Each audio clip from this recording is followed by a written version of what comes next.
Today, our subject is tonal values, basically talking about lights and darks and how they relate to color that we use in painting. And we're going to be painting this scene, which is along the southwest corridor in Boston. It's a place where people tend to walk, work on their garden.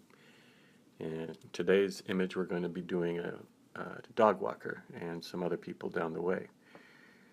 In my little sketch here, you can see that I've rendered a grayscale, and a particular note is the mid-tone in this painting, which is a strong mid-tone. It's a rather dark mid-tone, and that mid-tone moves through most of the painting, except where you see sky and some bright pieces in the path or in the distance. Then there are darks underneath the trees and in shadows and in our figure to complement that mid-tone. That's one of the first things I look for when I'm assessing a scene and thinking about tonal values. What I'm working on now is the sketch. I'm laying out the big shapes. One of the big shapes is the path which flows down through the southwest corridor. In this case, it's moving downhill, and we're going to use figures to help us communicate that. We narrow the road as it moves downhill, and it has a nice turn to it that will accentuate. But placing the figures is going to help us to communicate that, yeah, we're moving downhill. What we do is we put the near figure at a certain height, and the distant figures, their heads are going to be lower and smaller. With the drawing done, I can start to indicate the big shape as I've shown you in previous tutorials. I'm using a yellow ochre to do that, and I want to get an idea of where my lights will be. I want to get an idea of the masses, the big shapes that make up this painting. Putting down this first light layer helps me to do that, and it supports the other colors that will follow, which will be mostly greens and blues.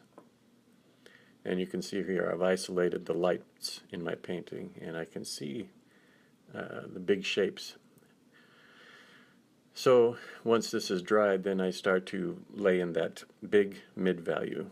The big mid-value being the tone that seems to run through the whole scene with, like I said before, some places that are a little lighter, some brights, which may be the white of the paper in this case, and some darks, which I'll paint after this mid-tone has dried.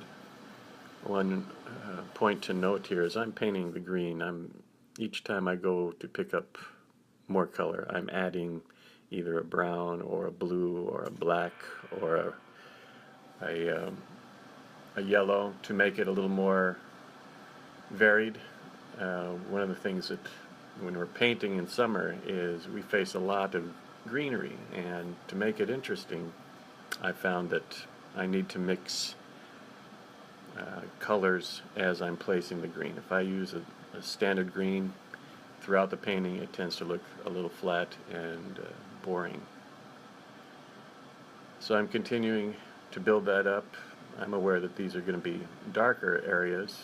I'm not painting them the final dark just yet, but giving myself a visual cue to ask me to paint these darker in the future, and with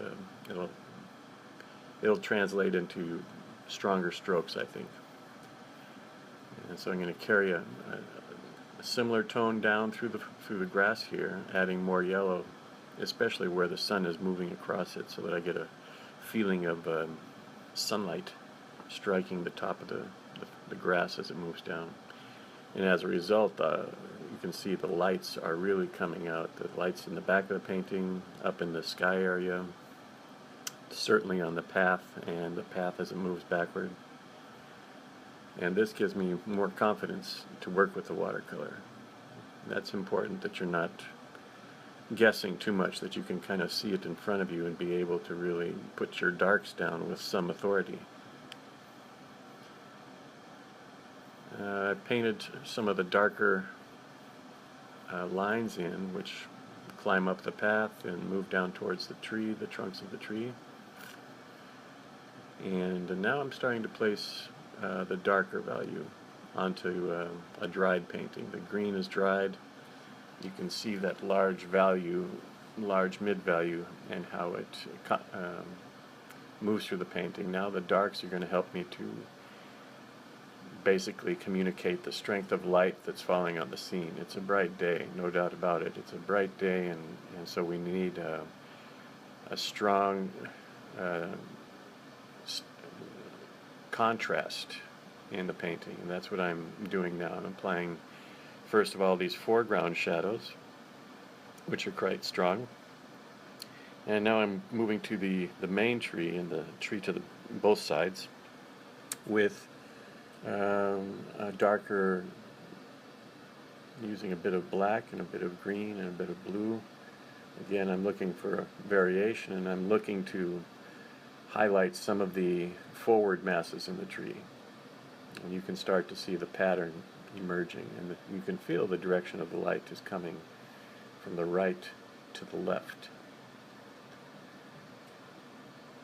And being able to see this in advance makes a big difference in the painting. Being able to see where, not just in your subject, but in your painting, being able to see where these darks are going to go makes a big difference. Alright, here come the main characters. Yes, our four-legged friends moving through the painting, and every dog that I meet on this path is always cheerful, happy, friendly, and that's what I want to show with these dogs. There's a, I don't know, I guess there might be a Pekingese in there somewhere, but these are basically mutts. And the figure walking through is in shadow now. Later in the final version, you're going to see I've added a bit of color and some highlights to the brim of the hat and the shoulders. This was a white that I couldn't preserve in the original painting, so I went in with some body color to get those few whites. And this is the painting. Stroll through the Southwest Corridor.